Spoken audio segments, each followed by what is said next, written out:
Adsum Balita. Mga balita nga natipon halin sa mga parokya kag kapilya niya sang diocese sang Bacolod. Kag mga pangulong dinalan sa bahin sang lokal, nasyonal kag pangkalibutanon nga mga hitabo. Adsum Balita. Diri lang sa opisyal nga waragwagan sang diocese sang Bacolod. DYAF CMN Bacolod 1143 Radyo Totoo, ang kusog sang kamatuuran. Kag karon, yari ang inyong mga tagbalita.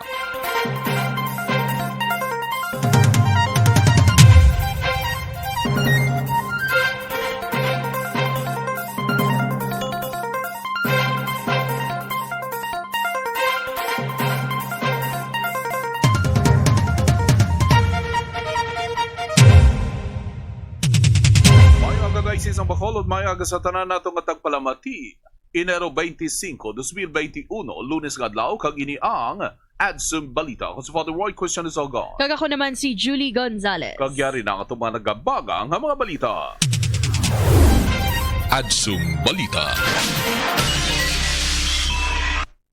Bishop Buzon nagpahayag na nungod sa pastoral letter nga gin-issue sa Tumandok killings. Kita ginapanawagan sa pagbag-o kag mangin disipulo nga misyonero ni Cristo. Inasulo sa kay Bishop Buzon. Bishop Buzon nagpasalamat sa mga stakeholders sang proyekto sa pagtukod sang duha ka sanktuaryo sa mahal nga Iloy sa Bacolod Public Plaza. Kada kaso sang COVID-19 sa Pilipinas naglambot na sa 513,000. Kag para sa Vatican News, Swiss Guards ang Vatican nagsaulog sang ilang 515 katuig nga anibersaryo. Adsum Balita. Kag karon para sa detalye sang aton mga balita, Bishop Buzon nagpahayag na nungod sa pastoral letter nga gin-issue sa Tumandok killings. Sa iyang misa sang kagapon nga adlaw sang Domingo, ginpahayag ni Bishop Patricio Buzon na ang nanungod sa pastoral letter nga ginlagdaan sa mga obispo sang Western Visayas tuhoy sa pagpamatay sa mga tumandok. Aton pabatian ang iyang pahayag. In all our masses in the diocese and as well as in the whole of the Western Visayas, we read the letter, the pastoral letter of the bishops of Western Visayas on the killing of the Tumandoks last month, and we read this. I will read to you the abridged version that gives us the gist of this whole letter, just to bring into our awareness the condition that still we need, not only to pray but to work for justice, especially to the most neglected, these IPs of ours. Pastoral letter of Western Visayas, bishops on the Tumandok killing.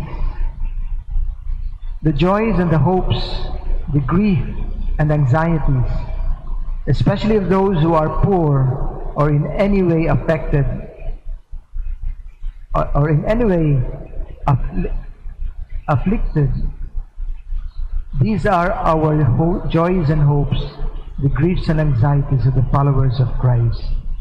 From Gaudium Express number 1. We, the bishops of Western Visayas, share the grief and anxieties of our brothers and sisters of the Tumandok tribe in Tapas, Capiz. We grieve with the families of the 9 Tumandok tribes people who were killed. We share the sufferings of those arrested and their families. We empathize with the fear and insecurities of those displaced by the atrocities. And we condemn in the strongest possible terms the killings, all the killings, whether they be perpetrated by state or non-state forces, and especially the killings of our brothers, the Tumandoks. In the early morning of December 30, 2020, a joint operation of the Philippine Army and the Philippine National Police, Region 6, to serve 28 search warrants under the synchronized enhanced Management of Police Operations, or the SEMPO, resulted to the death of 9 people and the arrest of 17 members and leaders of the Tumandok tribes of Tapas, Capiz, and Kalinog, Iloilo. Those killed and arrested included former or current village officials and leaders of the group Tumandok ng mga mangunguma nga nagapangapin sang duta kag kabuhi. Tumandok, the acronym. An alliance of 17 indigenous peoples, communities in Tapas and Hamindan towns in Capiz and Kalinog in Iloilo province strongly opposes the construction of the Halaur Mega Dam. Amid the plight of our Tumandok brothers and sisters, we, the bishops of Western Visayas, raise our prophetic voice as we demand: 1. A thorough investigation by an independent body to ascertain what really happened last December 30, 2020. 2. That once again, we, government, church, business community, listen to the legitimate cries of the Tumandoks against the construction of the Halaur Mega Dam. 3. That the violence perpetrated by state or non-state forces among IP communities should stop immediately so that our brothers and sisters, the Tumandoks, can go home and live in peace again. 4. That the PNP and the AFP follow conscientiously the ethical standards and the rules of engagement in their police or military operations. 5. That police officers be required to use body cameras in all police operations to protect the police against false accusations. This will also protect the civilians from the use of violence and abuse of power, such as planting of evidence, illegal arrest, and even killings. We call on everyone to be highly vigilant in defending the sacredness of life and in respecting and protecting the rights of all. All these we lift up to God through the intercession of Nuestra Señora de la Candelaria, the patroness of Western Visayas, as we mandate that this letter be read in all the masses, in all the churches of Western Visayas on the 24th of August, 2021. Signed, the Metropolitan See of Haro, Archbishop Jose Romeo Lazo of Haro, Bishop Marvin Maceda of San Jose de Antique, yours truly of Bacolod, Bishop Gerardo Alminasa of San Carlos, and Bishop Louis Patalingho Galvines of Cabangcalan, and the Metropolitan See of Capiz, Jose Cardinal Advincula of Capiz, Bishop Jose Corazon Talaok of Calibo, and Bishop Narciso Abelia of Romblon. Adsum Balita. Samtang kita ginapanawagan sa pagbag-o kag mangin disipulo nga misyonero ni Kristo suno sa kay Bishop Buzon. Sa yaman nga humiliya sang kagapon nga adlaw sang Domingo ginpahayagman ni Bishop Patricio Buzon nga tanan kita ginatawag sa pagbag-o sang aton panghuna-huna kag pangginawi kag mangin mga misyonero nga disipulo ni Kristo. Aton pamatian ang kabahin sa humiliya ni Bishop Buzon. Life and ministry is the perfect fulfillment of the Father's will. And today, Jesus invites us all to be part of this kingdom. How can we become part of this kingdom? Again, the gospel of today teaches us, the words of Jesus himself teach us. We become part of God's kingdom through repentance and belief in the gospel. Jesus calls for a complete change and metanoia, which means conversion. The Greek word metanoia means a change of mind, ang paminsaron, ang pag-iisip, ginakambyuhan, ginaliso. Kag kung makambyo ang paminsaron, magkambyo man ang direksyon sa kabuhi. Sa tuod lang, a true disciple is an apostle. Kung gali magsunod kita kay Kristo, kinanglan man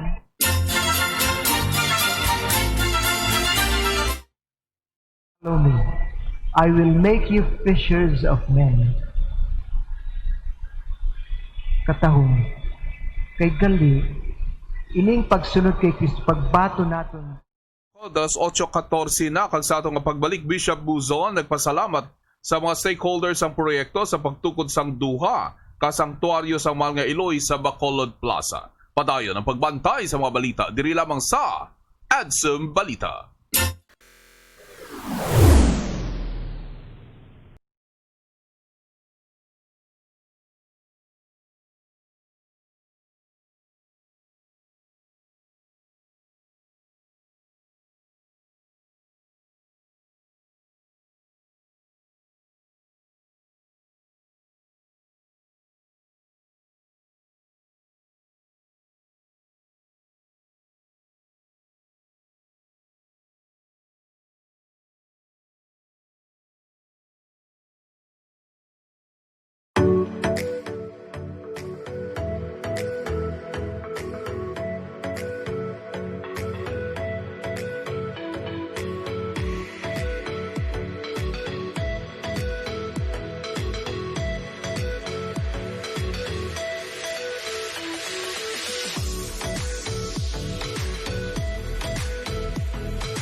CMN Bacolod. Radyo Totoo. 11:43 ang kusog sang kamatuoran. Adsum Balita.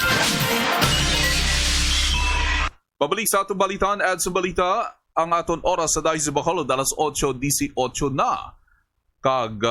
Padayon sa aton mga balita diri sa simbahan sa Bacolod, Bishop Buzon nagpasalamat sa mga stakeholders sang proyekto sa pagtukod sang duha ka sangtuaryo sang mahal nga Iloy sa Bacolod Public Plaza. Isa ka blessing ipatigayon sa alas 3 sang hapon sa Bacolod City Public Plaza sang nagligad nga Biyernes. Ini sa gintukod nga duha ka sangtuaryo nga gindedikar sa mahal nga Iloy sa iya nga mga titulo nga Our Lady of Lourdes kag Our Lady of Fatima. Ini ang natigayon sa updanay nga pagpaninguha sang diocese kag sang syudad sa Bacolod. Tuyo sa mga proyekto maghatag sang duog sa mga deboto sa mahal nga Iloy sa diin sarang sila makapungko kag makapamalandong. Kabahin man ini sa pagsaulog sang ika-500 katuig nga pag-abot sang Kristyanismo sa Pilipinas. Nagpasalamat naman si Bishop Patricio Buzon sa mga stakeholders sa mga proyekto. Sunod sa kay Bishop Buzon nga si Maria na naog gikan sa langit paagi sa iya nga mga aparisyon bangod nga gusto niya ipabatya nga yara siya kaupod naton kag kita ginapanumduman niya sang iya pagkabalaka bilang Iloy. Dugang pa ni Bishop Buzon nga ang sa tunga sang masako nga syudad maayo man nga mayara sang malinong nga duog sa diin makapahuway ka makapangamuyo. Duha ka life-size nga imahe ang ginpahamtang sa mga sangtuaryo ginponduhan sa mga married devotees kag sa mga tumulo paagi sa pagpaninguha ni Bacolod Tourism Assistant or Consultant Attorney Juan Orola Jr.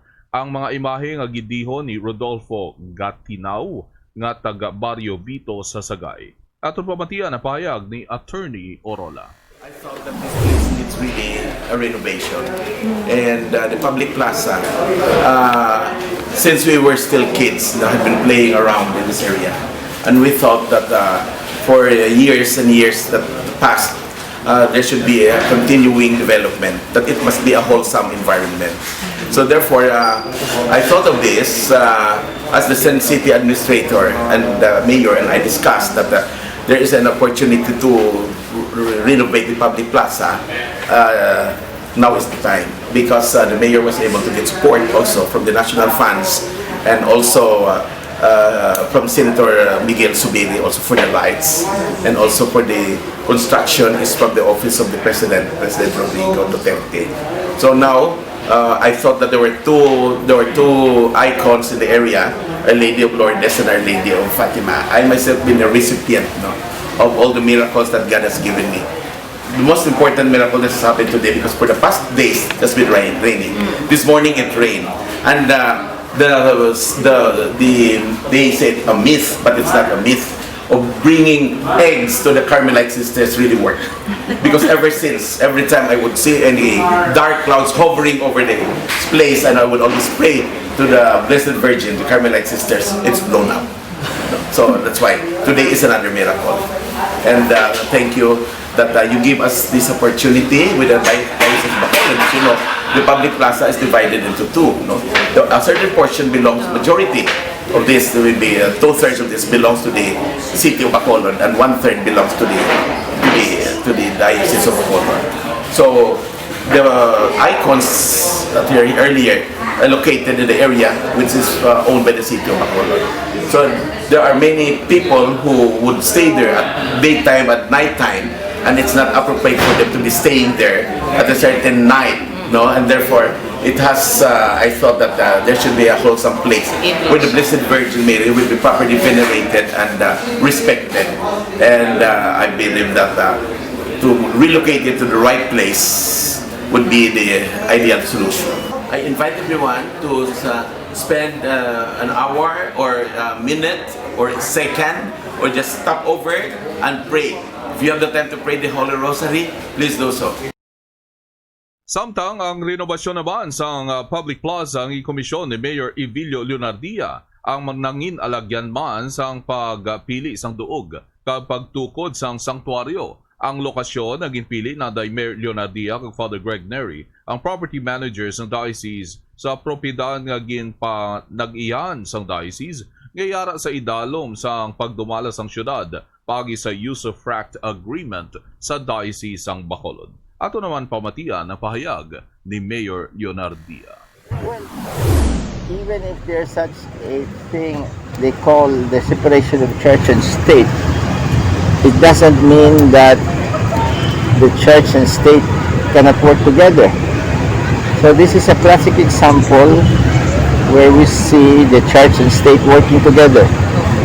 And this is even as early as those days, Mambala to siguro for sure, when this plaza was constructed, established, and given the practice in the past where the plaza and the church were always together in the same place, practically, this has been honored through the years. And we understand there is a contract between the city and the church for the usufruct of this property. And as far as we are told, half of this practically, or parts which are near the church, are still owned by the church. And the city administers it, maintains it, and we find it very significant during the tenure of Bishop Adsum that the city is undertaking a massive rehabilitation and improvement of this.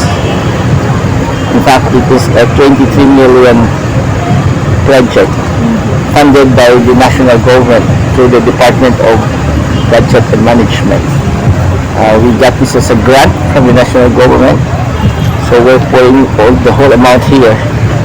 And the placement of the two images of the Blessed Virgin is just as appropriate as it could be, given the fact that this is a show of cooperation between the church and state, and at the same time, while Bacolod is becoming an economic powerhouse, we cannot forget that there has to be not just the physical and economic growth of the city, but there must also be that spiritual growth and strength that must come with it. So we hope that will strengthen the faith of people, will somehow be strengthened with this establishment here, and it could not come at a more significant time as celebrating the 500th year of Christianity in the Philippines. So I would like to thank Attorney General Arola for his efforts to coordinate all this and to make this a reality. And it is now our responsibility jointly with the church to see to it that this is maintained as holy as it could be and as orderly as it could be. Tulig sa pagpatigayon sa proyekto, masanday Mr. Sean Langley, Ms. Honghe Rathboon, Ms. Luisa Villan, Ms. Father Felix Pasquin, Ms. Inday Cunada, Ms.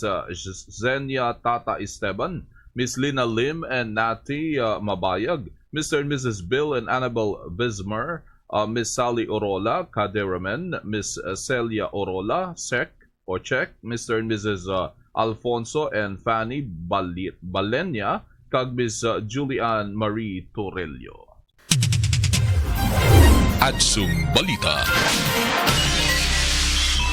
Ang oras natin sa Dice Bacolod, alas 8:27 na. Sa ato nga pagbalik. Vatican News. Swiss Guards ang Vatican nagsaulog sang ilang nga ika-515 katuig nga anibersaryo. Padayon ang pagbantay sa mga balita diri lamang sa Adsum Balita. Adsum Balita.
Adsum Balita. Pabalik sa atong balitaan, Adsum Balita ang aton oras sa kahanginan 1 minuto bago ang alas 8:30. Kagkaso sa COVID-19 sa Pilipinas naglambot na sa 513,000. Nagsaka na sa 513,619 ang kaso ng COVID-19 sa Pilipinas matapos nga na-record sa Department of Health ang 1,949 bago ang kaso sang impeksyon sa kagapon nga adlaw. Ang Davao City nagapanguna sa may bago nga kaso sa 99 ka na-record nga impeksyon. Sunod ang Quezon City sa 98, Cavite sa 74, Baguio City sa 73, kag panglima naman ang Leyte sa 63. 7,729 naman ka mga recoveries ang na-record, kag ang kabilugan nga recoveries sa nagsaka na sa 475,612. 53 naman ang nagduga nga nagtaliwan, kag ang death toll na nagsaka na sa 10,242.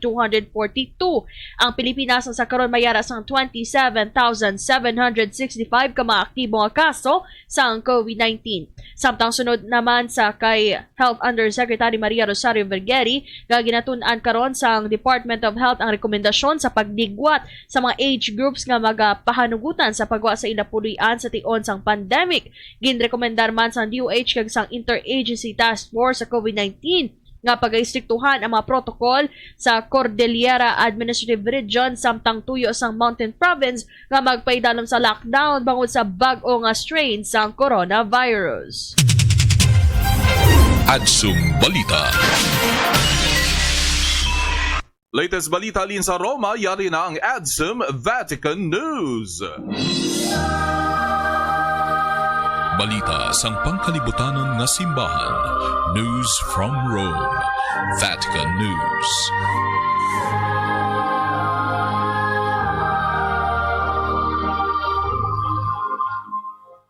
Swiss Guards ang Vatican nagsaulog sang ilang 515 katuig anibersaryo. Nagsaulog sang ilang ika-515 nga anibersaryo ang Swiss Guard sang Vatican sa nagligad nga Enero 22, tuig 1506. Sang gintukod ni Pope Julius II ang Swiss Guards. Ang ikabing nga world's smallest army ang separado sa Swiss Armed Forces. Ang Swiss Guards ang nagapangalagad sa Roman Catholic Church sa idalom sa Santo Papa. Ang seremonya sang pagpanumpa sang Swiss Guards ang ginahiwat sa Belvedere Court sa Vatican, kag ini ang ginahiwat sa tag sa ika-6 nga adlaw sang bulan sang Mayo. Ang tag sa ka-recruit sa Swiss Guard ang kinahanglan nga magtapos ang military training sa Switzerland.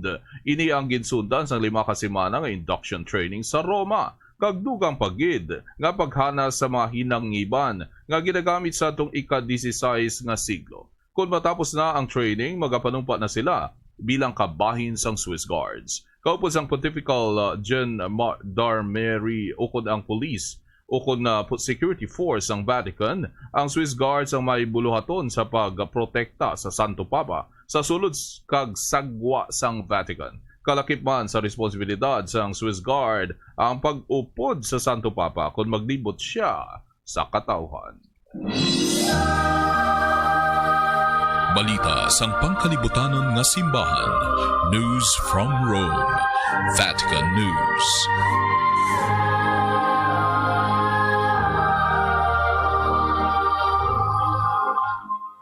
Partner Julie, kita nag-greet sa happy birthday kay Father Joji Ansola sa Subong Adlaw. Happy birthday, Father Joji.